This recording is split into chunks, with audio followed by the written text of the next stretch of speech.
आप जाना नहीं चाहते, आप उठना नहीं चाहते।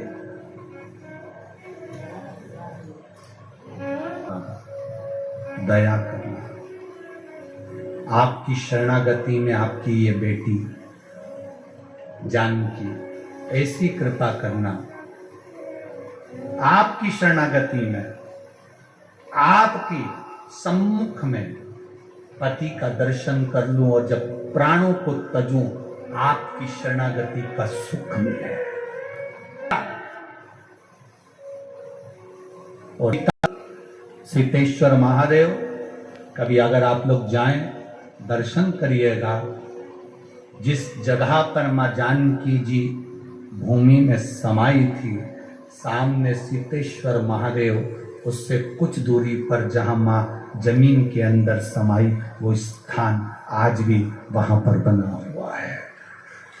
सिद्धेश्वर महादेव, इसीलिए हमारे यहाँ महाभारत के इस सुंदर अध्यायों में उसका वर्णन किया गया, इसलिए उसका व्याख्यान वर्णन स्कंद पुराण में सिद्धेश्वर महादेव का है।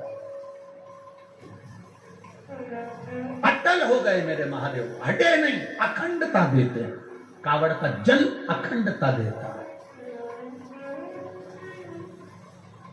अखंडता। कावड़ियों को दो चीज का स्मरण हमेशा रखना चाहिए कि जब जल भरने के लिए कावड़िया घर से जाए, आप लोग भी अगर कोई 16 अगस्त को सीहोर आए, हम आपसे भी कहेंगे, कावड़िया जब जल भरने के लिए जाए तो दो चीजों का स्मरण होना चाहिए। एक, अपने घर से निकलते समय दरवाजे के बाहर 2 स्वस्तिक बनाकर अवश्य, 2 स्वस्तिक बनाकर अवश्य आए। कावड़ियों का नियम होना चाहिए, घर से जब निकलें 2 स्वस्तिक दरवाजे पर बनाकर आना चाहिए। जिस समय आप कावड़ का जल चढ़ाकर वापस घर की ओर जाएं, तो वो 2 स्वस्तिक जो तुमने बनाए हैं, उस पर कावड़ का जल छींटना अवश्य चाहिए। उस घर से लक्ष्मी कभी समाप्त नहीं होती, उसमें भरी रहती। कावड़ियों का स्मरण में आना, जब जल भरने जाओ तुम्हारे दरवाजे पर स्वस्तिक बना होना चाहिए।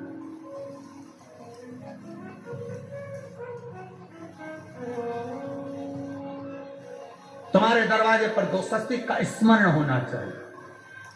मेरा शिव, मेरे गोरा, मेरा गणेश, मेरी रिद्धि, मेरी सिद्धि, मेरे देव नारायण, लक्ष्मी, राम, सीता, मेरे कृष्ण, मेरी राधा, सब वहीं पर विराजमान हो, सर्वस्व वहीं।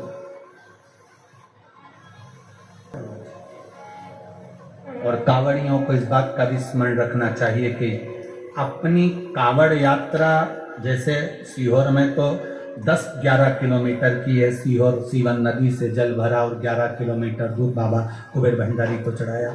आप सुल्तानगंज से भर रहे हो, हरिद्वार से भर रहे हो, आप प्रयागराज से भर रहे हो, जहां से भी आप जल भर रहे हो, या अपने नजदीक से भर रहे हो, जितनी दूर तक कावड़ लेकर जा रहे हो, उतनी दूर तक तुम्हारे मुख से व्यर्थ की बात ना निकलते हुए भगवान का नाम निकलना चाहिए। बोल बम का नारा है,